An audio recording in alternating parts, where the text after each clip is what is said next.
falta meningitis o algunos virus pueden generar daño.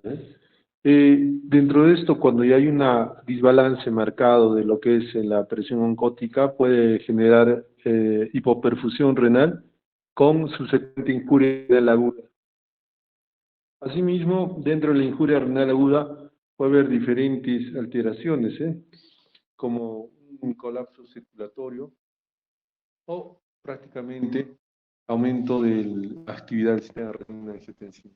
La trombosis, como les decía, es un estado que, si bien es cierto, es poco probable en niños, en adultos sí se presenta, para lo cual tiene que darse un tratamiento con anticoagulantes.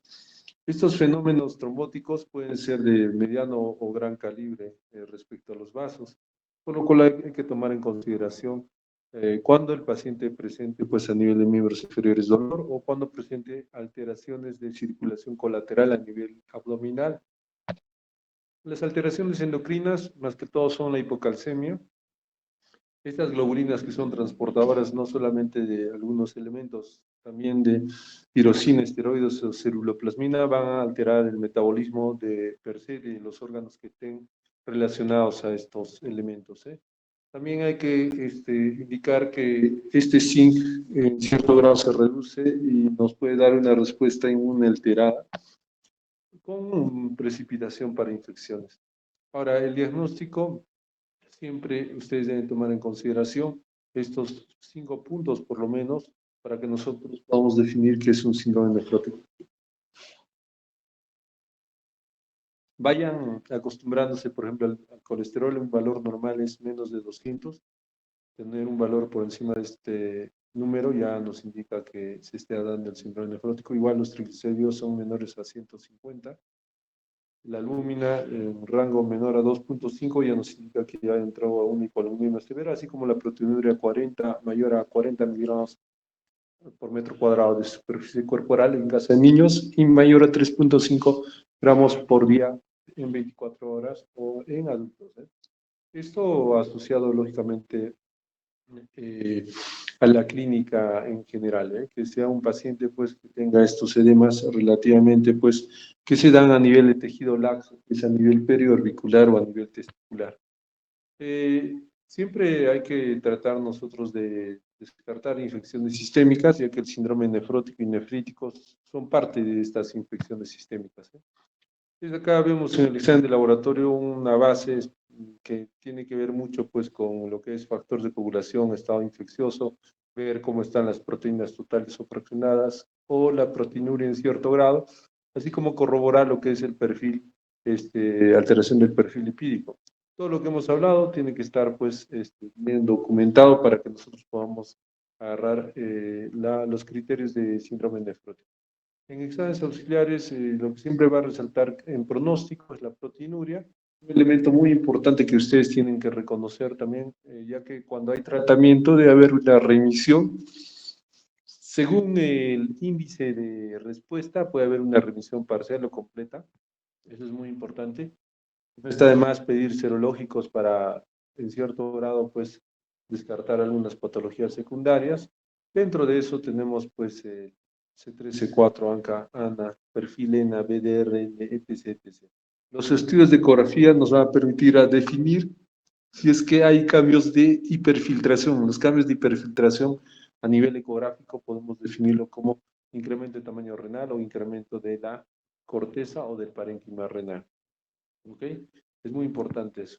La desfocalización que siempre se da en este tipo de pacientes para evitar infecciones secundarias al tratamiento inmunosupresor, tenemos que ver a gran nivel todos estos órganos, por lo menos descritos ahí, así como la parte viral. Entonces, no se olviden que todo paciente que va a ser sometido a inmunosupresión va a recibir desfocalización. La biopsia renal, por ejemplo, en casos de síndrome nefrótico, tiene algunas indicaciones descritas ahí en mayor de 10 años, hematuria persistente, que ya nos estaría indicando que es un síndrome nefrótico impuro, o la hipertensión, que también nos indica que es un síndrome nefrótico impuro, con daño renal igualmente, o C3 muy bajo, lo cual no corresponde a un paciente con síndrome nefrótico clásicamente. Por eso la denominación de impuro. Ustedes podrán observar cómo es que en esta biopsia, así solo haciendo un pequeño aumento, podemos ver esos corpúsculos renales que se identifican pues en esta pieza patológica. Hay términos muy importantes dentro del síndrome nefrótico, como les decía, una remisión cuando la proteinuria en caso de niños es menor a 4 miligramos, o sea, prácticamente normal. Este término de corticosensibilidad es cuando hay respuesta a estos corticoides. Una respuesta tardía es cuando por lo menos más de 4 semanas ya tenemos este tratamiento, pues, que haya conseguido una remisión. Una recaída es cuando vuelve el síndrome en caso de niños. Recaídas frecuentes normalmente se dan cuando hay 2 más recaídas en los 6 meses siguientes, o sea, en el tratamiento que uno está dando, normalmente vuelve a tener la proteinuria. Corticodependencia es cuando nosotros damos corticoides y inmediatamente tratamos de retirarlos y nuevamente se activa la enfermedad, indicando que estas dosis de corticoides necesariamente tienen que mantenerse. Claro, en este caso no habría sentido a mantener la misma dosis, si no se da otro inmunosupresor para tener mejor efecto en el paciente. La corticoresistencia, digamos, es bien complejo porque significa que no hay respuesta a corticoides, ahí sí tendríamos que utilizar otros inmunosupresores que reemplacen el uso de corticoides. Y la corticoresistencia tardía, pues que normalmente, pues en este caso, se da habitualmente de pacientes previamente corticosensibles. Esta corticoresistencia tardía puede deberse más que todo a retiro muy, muy rápido de la dosis de corticoides. Me explico, para poder retirar los corticoides en el tiempo de una remisión parcial o total en un paciente con síndrome nefrótico tiene que ser paso a paso. Hay diferentes esquemas, algunos dicen que por lo menos deberías de remitir el 50% cada semana, hay otros que dicen remite la dosis de prednisona 5 miligramos por cada 3 días. Entonces, hay una variedad de manejos de los cuales nosotros podemos generar, digamos, algo más adecuado en el paciente, porque si nosotros empezamos a retirar inmediatamente el corticoide a grandes dosis, hay más probabilidad que haga corticoresistencia o simplemente pues nuevamente una recaída, que es lo que más se teme en el paciente porque va a tener que reiniciar el tratamiento. Bueno, estas remisiones completas o parciales tienen que definirlo más que todo. Completa es cuando vuelve a la normalidad, es lo más importante. Eso es lo que tiene que quedar en la cabeza. La albúmina vuelve a la normalidad, la proteinura vuelve a la normalidad. No hay edemas y prácticamente en tira respiratoria es negativa.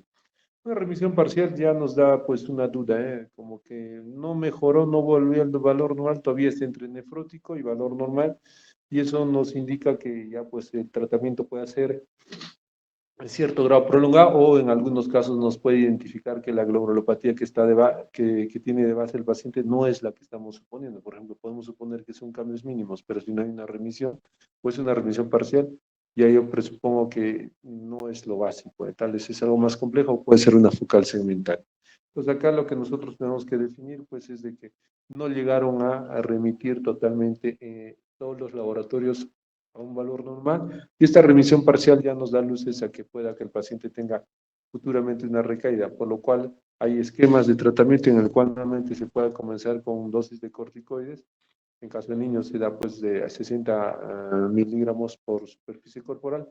En caso de adultos normalmente se da 2 miligramos por kilogramo de peso.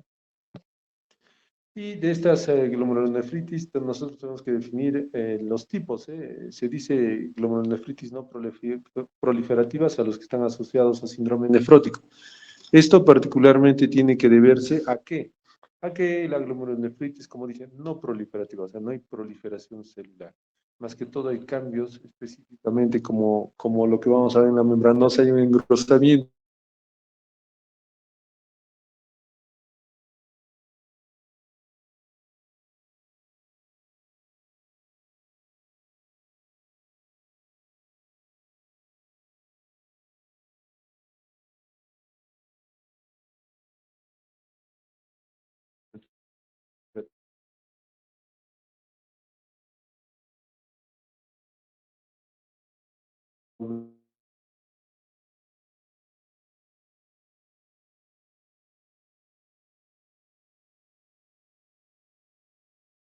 de las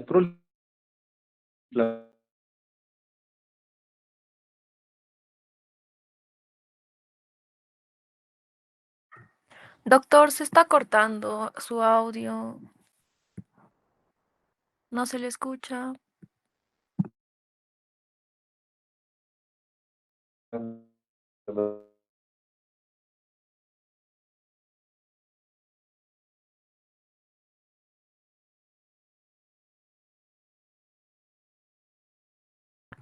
Doctor Marco, se está cortando el audio.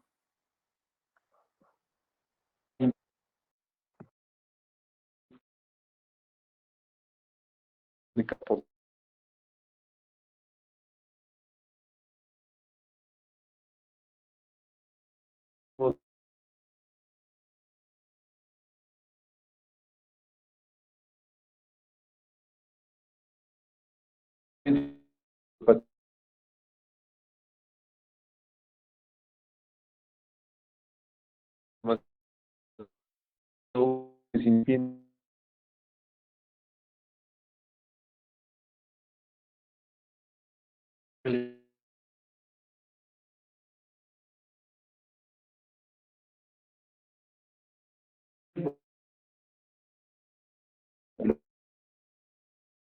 Da un síndrome.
Dele con malévolo.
Delegada, ¿se escucha? Sí, doctor, se escucha. Se le cortó el Sí, internet. hablando como loco con el celular y de ahí me di cuenta que ya no había internet. Ok, Ah, continuamos. ¿En qué nos hemos quedado? nos quedamos. A ver, un momentito. Sí, porque se le dejó de escuchar, doc. Sí, ¿en qué parte, Mm, pero? ¿Quién está atento, eh? Sí, sí, ahorita le digo la diapositiva. En la... Glomerulonefritis no proliferativo, doctor. La 44. O sea, acá, tanto, mira, ahí, No se ve, doctor, su pantalla, no está compartiendo. ¿no se ve? No, no sé.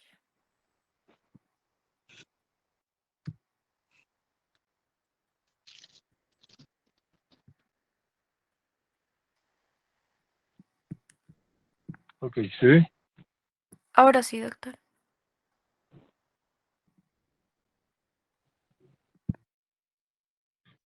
¿Se ve, ¿se ve bien o está medio alterado?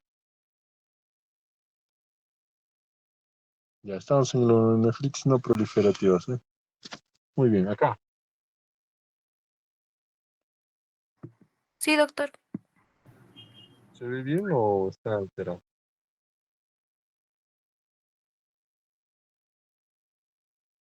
¿Se ve bien? Ay, sorry, no sé qué pasa con esta máquina. Ya, muy bien. Ahí se ve, ¿no es cierto? Sí, doctor, ahora sí se ve bien.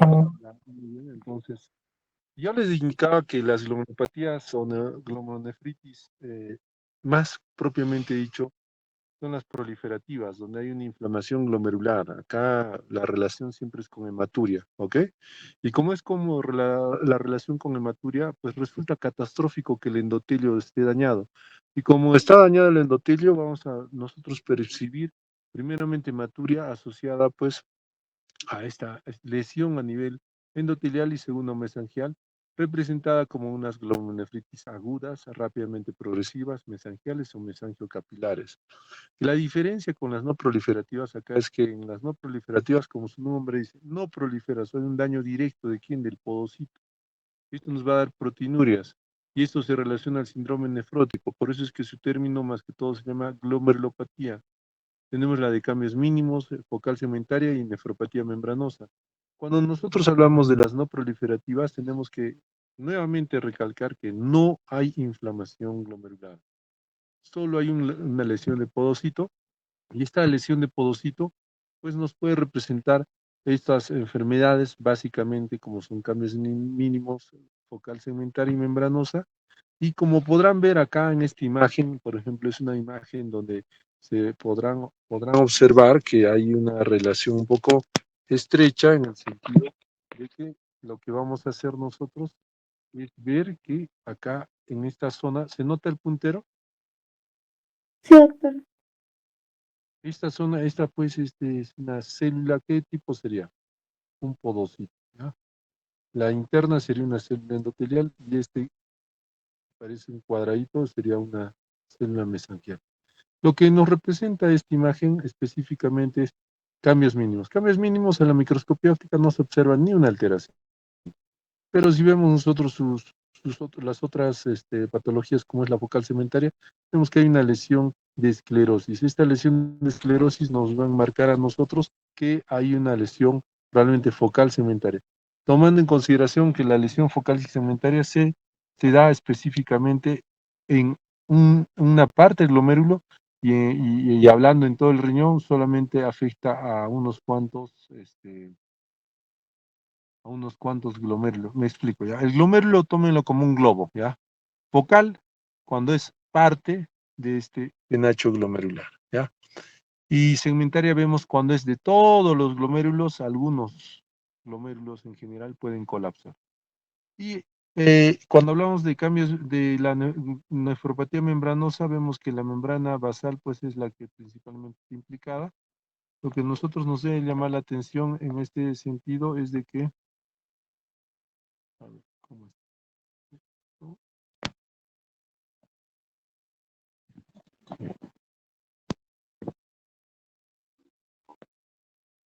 Ahí está.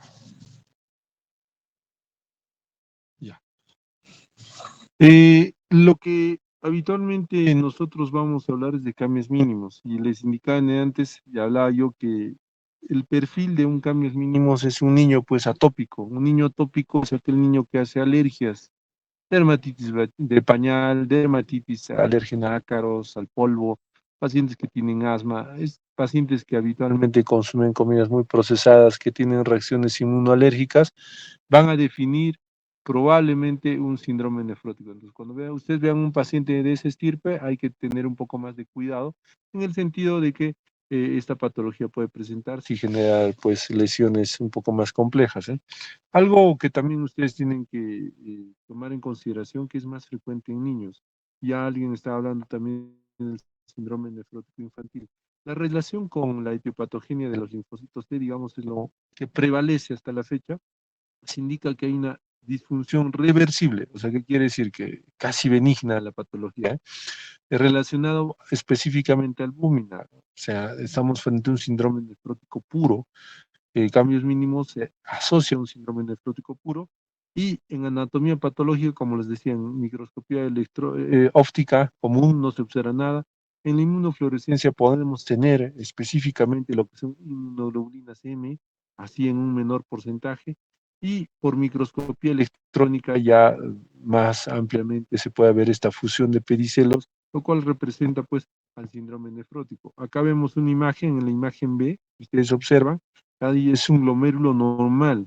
En este glomérulo normal, lo que ustedes tienen que tratar de ver específicamente es esta zona que estoy enmarcando. ¿Se nota la zona que estoy escribiendo? Sí, doctor. Delegada. Ya, ahí vemos una mancha negrita. Ya. Todas las manchas negritas son prácticamente núcleos celulares, ¿ya? Mientras más distal o más externo, como esta célula que estoy señalando acá, mientras más externa esté, probablemente esta sea una célula podocitaria. ¿Por qué es una célula podocitaria? ¿Por qué? Porque el núcleo está externo, ¿eh? Y al ser un núcleo externo, prácticamente nos sale un podocito. Si nosotros tomamos en consideración, por ejemplo, una luz capilar, un asa capilar, a ver, vamos a ver acá, un asa capilar. Acá ya también vamos a ver un asa. ¿Se nota? Ahí vemos una luz, ¿no es cierto? Entonces, esta célula probablemente sea una célula endotelial. ¿Ok? ¿Se entiende, chicos? Sí, doctor. Hay una luz, y dentro de esa luz hay un núcleo, una célula endotelial. ¿Y cómo vemos una célula mesangial? Es muy simple, ¿eh? Acá, por ejemplo, vemos un espacio, de un capilar, y acá vemos otro espacio de otro capilar. Como hay dos espacios de capilares, entonces resulta que acá en este puntito donde estoy poniendo, probablemente sea una célula mesangial. ¿Ok?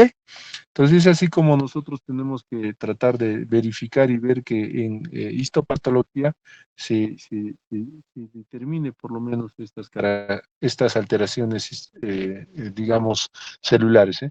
Ahora hay una relación también. Se dice que la cápsula debe ser un 30% y el glomérulo debe ocupar un 70%. La relación glomérulo-cápsula de Bowman.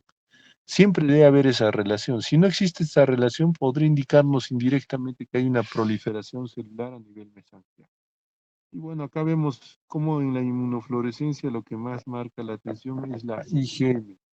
IgM, pero ¿en qué porcentaje? En un 5% en caso de paciente, ¿eh? Tenemos acá también otra imagen. En esta imagen lo que vamos a ver es una microscopía electrónica normal. Acá vemos esta flechita enmarca lo que es los pedicelos de los podocitos. Cuando hablamos de célula epitelial estamos hablando de un podocito, o sea, este viene a ser el podocito, tiene sus pedicelos y acá más o menos está el estilo diafragmático. Ahora, imagínense que todo esto es normal. Es normal, la membrana basal, como podrán observar, acá tenemos una célula endotelial dentro de lo que es el lumen del asa capilar.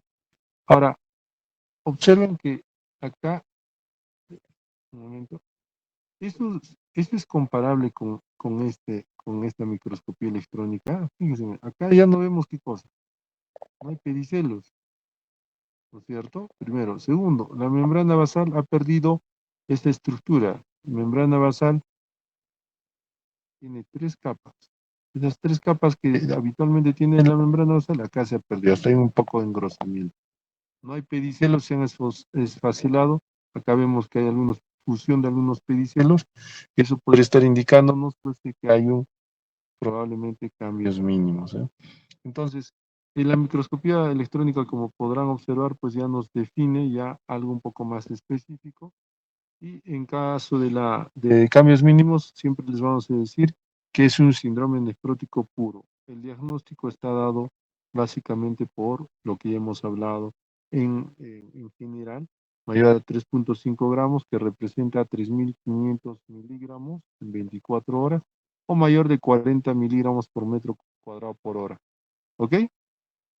No debe haber hematuria, la hiponemia está presente, igual a hipercolesterolemia, siempre en un síndrome nefrótico florido hay que tenerle miedo a la trombosis y las infecciones. Ahora, en niños, pues, cambios mínimos, el diagnóstico, pues, como les decía, tiene que específicamente ser un diagnóstico que conlleve todo un síndrome nefrótico que hemos estado hablando. Hay respuesta al tratamiento. Y en algunos casos se da la biopsia, que solamente se representa en algunos pacientes que tienen corticoresistencia. La biopsia renal no está indicado en estos pacientes, tomando en consideración que es una enfermedad que en un alto grado es reversible. Puede haber brotes, sí, puede haber 1 o 2 brotes, ya hemos estado indicando que eso se llaman recaídas frecuentes. El pronóstico es bueno, no hay afección a largo plazo de riñón. La resistencia a esteroides persistente, o sea, una recaída más resistencia, nos va a indicar que probablemente no sea de una estirpe de cambios mínimos, probablemente sea una GEPS, una focal segmentaria. Bueno, a ver.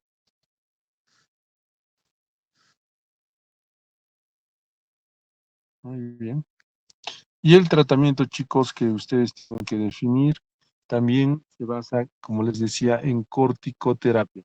La corticoterapia a nosotros nos va a representar específicamente el manejo más básico, pero también tenemos que dar algunos sintomáticos como son diuréticos o en algunos casos restricción de sal.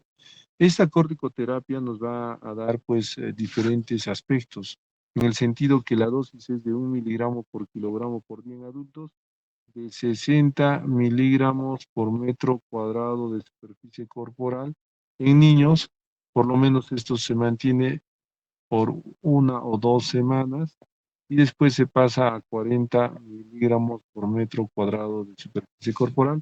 La remisión, muchos dicen que debería ser de 8 a 12 semanas, que sería un tiempo óptimo como para tener una respuesta. En caso de cambios mínimos, el tratamiento puede prolongarse de 3 a 6 meses según respuesta a la proteinuria. Ahora, el tratamiento de brotes sucesivos, a veces pues hay un 30% de brote único, 20% son infrecuentes y 50% frecuentes. Hay que buscar por lo menos una mínima dosis de esteroides, ya que esto va a mantener en el tiempo sin brote, por lo cual en algunos pacientes se puede prolongar estos 6 a 9 meses con dosis pues de 5 miligramos, ¿eh? Tomando en consideración que puedan ser corticodependientes, en algún grado hay que hacer un retiro progresivo de los corticoides en el tiempo, no un retiro acelerado. Podemos aumentar algunos fármacos, por ejemplo la ciclosporina, puede haber tacrolimus, puede haber cualquiera de sus elementos. Ahora, cuando pasamos a la glomerulosclerosis focal y segmentaria, les dije que son esclerosis en una zona específica del glomérulo. Acá debe relacionarse mucho con que estas cicatrices fibrosas o esclerosis puedan ser segmentarias cuando están en algunas zonas y cuando son en algunos glomérulos se llama focal. A la cabeza está la IgM como, digamos, depósito dentro de lo que es la inmunofluorescencia. Y acá vamos a ver lo que hemos estado aprendiendo, ¿eh? Por ejemplo, la relación 30-70 se observa, no se observa, ¿eh? Vemos que acá ya no tiene esa configuración normal, vemos una hialinosis. La hialinosis es esta, chicos. Esta es la hialinosis. Todo lo que estoy marcando así de rojo, todo eso es la hialinosis. Entonces, ¿qué nos va a indicar? Que va a afectar más todo característicamente que le estaba preguntando a sus compañeros en la anterior sesión, a los glomérulos yuxtamedulares. Los glomérulos yuxtamedulares, si son afectados con estas esclerosis focales y segmentarias, tiene un alto porcentaje de ser una glomerulosclerosis focal segmentaria primaria. Primaria. No se escribe. Primaria. También puede haber lo que se llama adherencias a la cápsula de Bowman. Nosotros podemos ver, miren, en esta zona, que hay una adherencia en la cual se pega a la cápsula de Bowman hacia lo que es el glomérulo, y algunas lesiones hialinas. Hialina, ya dijimos, son tejido de relleno. Ya los depósitos de IgM, muy importante en una focal segmentaria. La fusión de podocitos, así como en una de cambios mínimos, está presente. Lo que nosotros debemos de definir si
Chicos, sálganse nomás, ya no va a volver a entrar. Nos vemos mañana a las 9.